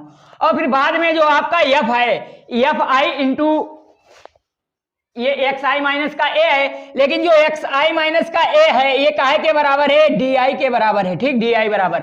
अब चलिए ठीक है, अगर कल्पित माध्य विधि का यूज किया जाए, अब कल्पित माध्य विधि यानी सेकेंड मेथड है। क्या है, सेकेंड मेथड। ठीक है, तो देखिए भाई सेकेंड मेथड की मैंने बात की, कल्पित माध्य विधि की बात की, तो वहां पर आपको डाल लेना है सेकेंड मेथड। सेकेंड मेथड की बात करते हैं भाई, मेथड सेकेंड से ये क्वेश्चन अब लगाएंगे। तो मेथड सेकेंड क्या है, कल्पित माध्य विधि, यानी कि मीन। कल्पित माध्य विधि का मतलब है mean assumed mean method, assumed mean method. जब एज्यूम्ड मीन मेथड यानी कल्पित माध्य विधि का यूज करेंगे, एक्स डी आई बराबर एक्स आई माइनस ए, लेकिन उसका जो मैंने फार्मूला आपको लिखाया था वो मैंने लिखाया था एक्स आई बराबर a plus sigma f i d i upon sigma f. तो यहां पर एफ आई डी आई का मान निकालते हैं भाई। डी आई बराबर एक्स आई माइनस का ए, कहने का मीन से आपका एफ कितना है, यहां पर F into F I into D I. यहां पर ये क्या है आपका एफ आई है, तो इसका जब गुणा करेंगे 9 दूनी 18 यानी माइनस का 18। यहां पर इसका गुणा करेंगे 6 चौक 24 माइनस का 24। यहां पर जब इसका गुणा करेंगे तो 3 त्रिका 9 माइनस का 9। इसका गुणा करेंगे 0 आएगा। देखिए 8 का 0 में गुणा करेंगे भाई 0 आएगा। इस 7 का गुणा करेंगे किसमें, जो ये 7 है इसका गुणा करेंगे इस 3 में, तो 7 तिया 21। यहां पर ये 4 है, इसका गुणा करेंगे 6 में, तो 4 छंग 24 सामने लिखना है। यहां पर 2 है, इसका गुणा 9 में करेंगे तो 2 ने 18। अब आप इसको जोड़ दोगे तो कितना आएगा भाई, यहां पर जब इसको जोड़ेंगे तो ये देखिए माइनस माइनस के जुड़ जाएंगे, तो माइनस माइनस कितना 8 4 12 और 12 और 9 21 और 21 की 1 हासिल आया 2, तो 2 1 3 और 3 2 5 माइनस का 51 हो गया। ठीक है, हाँ 51 हो गया। इसे इसे जोड़ेंगे तो देखिए 8 4 12 1 13 प्लस का कितना हो गया 13 की 3, 1 हासिल आ गया 2 2 4 1 5 और 1 हासिल वाला 6। ठीक है, तो इसे ये क्या हो गया, ये आपका जो आएगा होगा क्या भाई, ये सिग्मा एफ आई डी आई बराबर होगा। सिग्मा एफ आई डी आई बराबर, इसे जब घटा देंगे तो कितना आएगा, 3 में से 1 गया, 3 में से 1 गया, 3 में से 1 गया 2 आया, 6 में से 5 गया 1 आया, यानी कि सिग्मा एफ आई डी आई बराबर 12 आया। कितना आया 12 आया। ठीक है, अच्छी बात है। और लेकिन आपको बताने वाली बात क्या है कि जो सिग्मा एफ का मान है वो तो 30 है ही, और यदि अब इस फार्मूले की बात की जाए एक्स बार बराबर ए क्या है, ए वही है जो मैंने माना है, इसका मध्य मान जो मैंने माना है 75.5, तो यहां पे लिख देना है, सॉरी ए का मध्यमान, ए का मध्यमान कितना है 75.5 है, तो यहां पे लिख देना है 75.5 और प्लस का सिग्मा एफ आई डी आई का मान 12 है, 12/30। इसका इसमें भाग देंगे, भाग देने के बाद इसे जोड़ देंगे, जोड़ने के बाद आंसर अप्रोक्सीमेट वही आएगा। क्या आएगा, 30 का भाग देंगे 12 में तो भाग गया, भाग खाई, भाग नहीं जा रहा, भाग खाई बिंदी, दशमलव लगाया, एक 0 बढ़ा लिया, 30 चौकू 120, यानी कि ये कट्टा हुआ, कट्टा हो गया। ठीक है, तो यहां पर आपका जो मान आया है वो कितना आया है 75.5 और प्लस का 0.4, तो इसे जब जोड़ेंगे तो 75.9 आएगा। मैंने बताया था आंसर सेम आता है, अप्रोक्सीमेट सेम आता है भाई, लेकिन विधि अलग अलग होती है। ये आपका assumed mean method second method है। इस तरह से आप यहां से क्या है, क्वेश्चन आपका हलवा बन जाता है, हलवा बन जाता है, लेकिन भाई विधि वो भी सही है, विधि ए भी सही है, किसी भी से गर्दा उड़ा सकते हो भाई, किसी से उड़ा सकते हो। मिलते हैं अपनी अगली क्लास में। आज के मटेरियल या कंटेंट के लिए धन्यवाद, और वीडियो को अंत तक पूरा देखें, वीडियो को अंत तक पूरा देखने के लिए धन्यवाद। और अगली क्लास में आपको पढ़ाया जाएगा यही अनसॉल्व्ड, इसका अगला क्वेश्चन जो 6 है, क्वेश्चन नंबर जो 6 है, और जो 6 question each question carries marks 4 number, 4 number लाएगा भाई, 70 में 70 लाने हैं ना, तो एक एक नंबर कलेक्ट करना होगा। तो ठीक है भाई, मिलते हैं।